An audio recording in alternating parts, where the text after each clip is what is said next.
Où est la baisse des prix tant attendue par les citoyens? Qui veut débuter? La baisse, on l'observe. Il se trouve que je peux prendre mon cas personnel. Je suis en train de refaire une cuisine et je cherche de l'électroménager et je regarde du gros électroménager et j'ai remarqué, alors je ne sais pas si ça existait avant, je ne suis pas trop fidèle non plus de ce type d'achat, forcément ça ne revient pas tout le temps, mais il y a maintenant des petits graphiques qui vous montrent la plaque de cuisson, voilà, elle était à 2000 € il y a 6 mois. Elle tombe à 1200 € aujourd'hui. Donc il y a un certain nombre, et nous on le voit en tant qu'économistes, tout ce qui est bien manufacturé, qui viennent d'ailleurs beaucoup de Chine quand même, ou quand ils ne viennent pas de Chine, sont produits en Europe à des conditions concurrentielles assez dures. Les prix des biens industriels a baissé, baissent en général, c'est pas uniquement européen, c'est global, on a la même chose aux États-Unis. C'est plus compliqué du côté des services. Et finalement, ça peut s'expliquer du point de vue conjoncturel, parce qu'en réalité, on le sait à peu près, l'activité économique, la croissance économique de ces derniers trimestre a essentiellement résulté de l'appétit des consommateurs pour les services, les loisirs, la restauration, les transports ou autres services aux entreprises, beaucoup plus que de l'acquisition de produits, de biens, dont la croissance de la demande est restée très faible. Dans l'automobile, l'équipement du foyer, il y a une crise immobilière aussi qui explique une partie de ces choses-là. Et concernant les prix au supermarché, M. Borowski, on les voit pas baisser, ces prix. Ça dépend de quel produit. Mais là, j'ai pas regardé produit par produit, mais je voudrais rebondir sur ce que disait Véronique. C'est vrai qu'on voit moins d'inflation, que cette inflation est aujourd'hui davantage du côté des services. Ce qui est important d'avoir en tête par rapport à ce que vous avez dit, c'est que le pic d'inflation qu'on a connu n'était pas lié à la création monétaire en soi. Il a été créé par des problématiques d'approvisionnement, des chaînes logistiques qui est doublé, et ça c'est dédoublé évidemment d'un problème lié au prix de l'énergie suite à l'invasion de l'Ukraine. Et donc la montée des prix a été temporaire. Et quand la situation se normalise, notamment sur les chaînes d'approvisionnement, sur les chaînes logistiques, mécaniquement, on voit ce que Véronique disait, c'est qu'il y a plus d'offres de biens, et donc les prix des biens commencent à baisser. Et ce qu'on voit aujourd'hui, c'est moins une problématique de prix des biens, du côté des supermarchés que du prix des services qui reste très élevé. Et ça s'explique aussi par le fait qu'on a un rattrapage qui s'observe du côté des salaires et mécaniquement on a en effet une reprise de la demande intérieure qui s'est adressée d'abord au secteur domestique et ce sont aujourd'hui les services qui sont les plus chers, bien davantage que les prix au supermarché ou que les prix des biens. Alors on a un risque géopolitique actuellement qui est extrême, on a un secteur pétrolier, vous allez peut-être le confirmer, qui est sous-investi semble-t-il. Est-ce qu'on ne serait pas à l'aube d'un choc pétrolier qui générerait donc de l'inflation, qui serait inflationniste évidemment, où l'économie va trop mal pour cela, Monsieur Borowski? Alors, un mot sur choc pétrolier, il y a toujours eu en effet des risques géopolitiques. Donc les risques géopolitiques, surtout au Moyen-Orient, c'est quelque chose qui peut se traduire par ce qu'on appelle une prime de guerre et donc une montée du prix du pétrole. On n'observe pas la même situation que dans les années 70, il n'y a pas d'alignement de l'ensemble des pays pour faire un conflit de grande envergure. Donc nous, on ne croit pas à cette thématique du choc pétrolier. Il y a un excès d'offres aujourd'hui sur le marché du pétrole.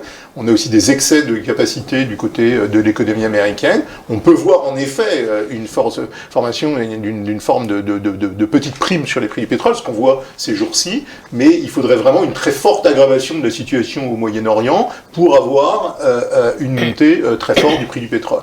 Alors du côté de l'impact sur les prix à la consommation, soyons clairs, si c'est un pur choc géopolitique qui génère la montée du prix du pétrole, d'une certaine façon, on peut dire que ça peut être déflationniste, parce que ça peut créer un choc sur la demande et sur la consommation, de sorte qu'au final, on aura le choc sur les prix de l'énergie sera temporaire. Donc il faut bien distinguer des chocs sur les prix de l'énergie qui viennent, on va dire, d'une demande qui est très forte ou d'un manque d'offres, ou d'un choc vraiment brutal sur les conditions de l'offre dans une région, et ça peut être extrêmement négatif sur la croissance mondiale.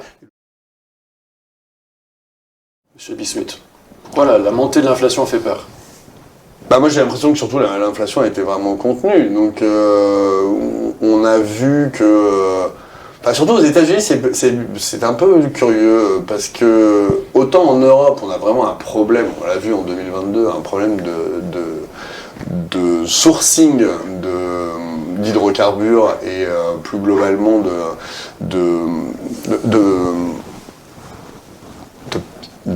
d'énergie, ça y est, j'ai retrouvé le mot. Donc d'énergie, c'est vraiment pas le cas aux États-Unis, donc ils sont parfaitement autosuffisants en pétrole. Donc j'avoue que j'ai un peu de... Donc si ça flambe au Moyen-Orient, et que l'inflation repart, c'est pas un problème, monsieur Béchade? Alors, il faut décomposer la problématique. C'est pas un problème pour les États, les banques centrales. L'inflation, elle mange la dette et on en a tellement créé depuis 2020 que c'est le moyen le plus indolore de la faire disparaître sans passer par de l'austérité. Alors ça, malheureusement, la France ne va pas y couper. Mais pour les autres pays mieux gérés, on peut éviter l'austérité. La hausse de l'inflation, en fait, c'est comme on dit, c'est une vieille expression, ça s'appelle l'euthanasie des rentiers, c'est l'euthanasie des retraités. Donc ça, les banques centrales, s'il faut sacrifier quelqu'un, on sacrifiera évidemment les retraités, ça a toujours été le cas. Et la riposte face à ça, c'est d'acheter des actions justement, parce que historiquement, on voit que c'est un des meilleurs hedges contre l'inflation. L'immobilier ne faisant pas le job, la réalité, en tout cas en France, c'est qu'elle est surfiscalisée, il y a énormément de contraintes qui pèsent sur le propriétaire et sur le bailleur. Bon, les actions, ça s'achète, ça se revend, c'est commode. Et historiquement, là encore, les actions arrivent facilement à battre l'inflation. Les exemples turcs, argentins sont complètement éclairants. Maintenant, à force de se dire ça, que les actions, ça vaut mieux que tout le reste, on arrive à des situations, effectivement, très très paradoxales. L'Allemagne en récession, donc ça va être le 8e trimestre de récession, et vous avez le DAX qui est au plus haut de l'histoire. Alors on dit, ah non, monsieur Béchade, on sait bien que les valeurs allemandes sont des grandes valeurs internationales. Ce qui drive l'économie allemande, c'est quand même l'automobile, complètement en panne, avec Volkswagen qui va faire un truc qu'elle n'a pas fait depuis 87 ans, fermer 2 voire 3 usines et licencier. Les Chinois achètent beaucoup moins de berlines allemandes, les Chinois vendent maintenant des machines-outils, celles que fournissaient avant les Allemands, maintenant c'est la Chine qui le vend au reste du monde. Le modèle allemand, il est complètement par terre. Bitcoin a atteint son plus haut historique à 74 000 $, c'était en mars. Actuellement, il est à 64 000 $. Il semble corriger depuis ce pic. On a un graphique qui va s'afficher à l'écran. Alors la grande question, c'est les 100 000 $ sont-ils atteignables pour Bitcoin? Vous voulez commencer, Claire? Oui, alors c'est que oui, les 100 000 $ sont atteignables pour Bitcoin. La vraie question, c'est quand? On commence à avoir plein de facteurs qui sont réunis pour une hausse de prix. On a bien sûr l'arrivée des ETF Bitcoin Spot aux États-Unis en début d'année. On a eu ce fameux halving, donc cette division par 2 de l'émission de la masse monétaire sur Bitcoin qui a eu lieu au printemps. Et donc c'est vrai que ces 2 événements catalysent le cours du Bitcoin plutôt à la hausse. Maintenant, dire si ces 100 000 $ seront atteints en 2024 ou en 2025 ou en 2026, moi je ne me risquerai pas à faire une prévision très précise là-dessus. Monsieur Moget, qu'en pensez-vous? Faut pas oublier déjà que le marché des cryptos, c'est un marché qui est très petit. On est à peu près sur 2 trilliards 3 de cap. 1 trilliard pour nos spectateurs? C'est 1000 milliards. Okay. Là où le marché des stocks américaines, on est sur 55 milliards. Donc quand le marché américain perd 5%, c'est comme s'il perdait l'entièreté du marché crypto. Donc on est sur un marché qui est très petit. Et parler de 100 000 $, ça me semble limite faible en termes d'objectifs. Je pense qu'on peut aller beaucoup plus loin. C'est très difficile de donner un timing. Personne l'a et personne ne l'aura jamais. Moi, ce que je recommande, c'est d'acheter du Bitcoin le plus souvent possible pour avoir une performance qui est lissée.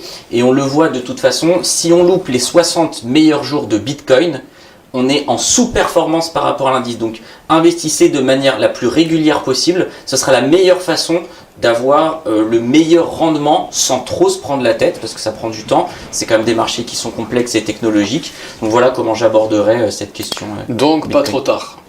Non.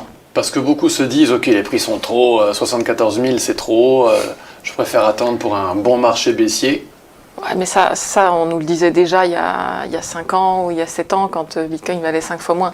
Donc en fait, il n'y a pas de bon moment et personne ne peut prédire le prix du Bitcoin dans 2 semaines. En fait, personne ne le sait. Et donc le meilleur moyen d'investir, à moins d'être un trader professionnel qui ne fait que ça et qui est spécialisé dans Bitcoin, c'est vraiment d'investir régulièrement, comme le disait mon collègue ici, pour pas trop se prendre la tête, pas trop se stresser non plus, parce que ce sont des actifs volatiles, donc c'est vrai que ça peut vite devenir anxiogène.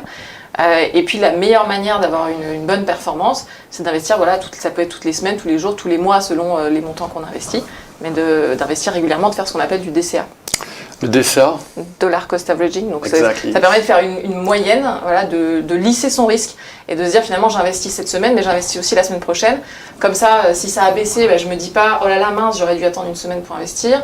Et puis si ça monte, j'aurais pas de regret de ne pas avoir investi à ce moment-là. Donc c'est vraiment une manière d'être plus serein aussi psychologiquement vis-à-vis de son investissement et de rationaliser l'argent qu'on y met. Donc Bitcoin est le 11e actif le plus valorisé au monde avec 1200 milliards de dollars de capitalisation, juste derrière Meta. Ça veut dire que, d'après vous, Bitcoin peut aller chercher des big techs américaines comme Amazon ou Alphabet qui sont à 2000 milliards de capitalisation? Oui, pourquoi pas, oui, bien sûr. Mais encore une fois, tout est une question de timing. La plupart des experts aujourd'hui disent finalement ils ne peuvent pas prédire le cours du Bitcoin dans 2 semaines, ça va peut-être baisser dans 2 semaines, mais la plupart des experts sont convaincus que la tendance à long terme est haussière. Donc oui, on tend vers ces valeurs. Donc il faudrait doubler le prix de Bitcoin et ça y est, on y est quoi. Oui, après je pense qu'aussi c'est une mauvaise façon de faire le benchmark, de le comparer par rapport à des boîtes tech, parce que c'est pas le cas. Moi, si je devais comparer Bitcoin, ce serait plutôt par rapport à des banques, parce que c'est pas une valeur refuge contre la tech. On le voit quand l'Asdaq tombe, Bitcoin tombe aussi. Donc ça ne fonctionne pas. En revanche, là où c'est une valeur refuge, c'est pas une valeur refuge contre l'or, c'est pas une valeur refuge contre la macro. Par contre, quand on a des problèmes sur les systèmes bancaires, là, Bitcoin s'apprécie fortement. Alors là, on en parlera plus tard. Il y a 3 questions qui concernent ce que vous venez de dire en synthétique. On en parlera tout à l'heure, Monsieur Auger. Alors, deuxième question que je vous pose. Trump, qui a changé d'avis concernant Bitcoin, est devenu son supporter numéro 1 parmi les personnalités politiques. Il veut faire des États-Unis le leader dans la technologie de la blockchain. On a Standard Chartered, la banque américaine, qui prévoit un Bitcoin à 150 000 $ si Trump est élu. La question que je vous pose, monsieur, madame, Bitcoin a-t-il lié son destin à Trump ?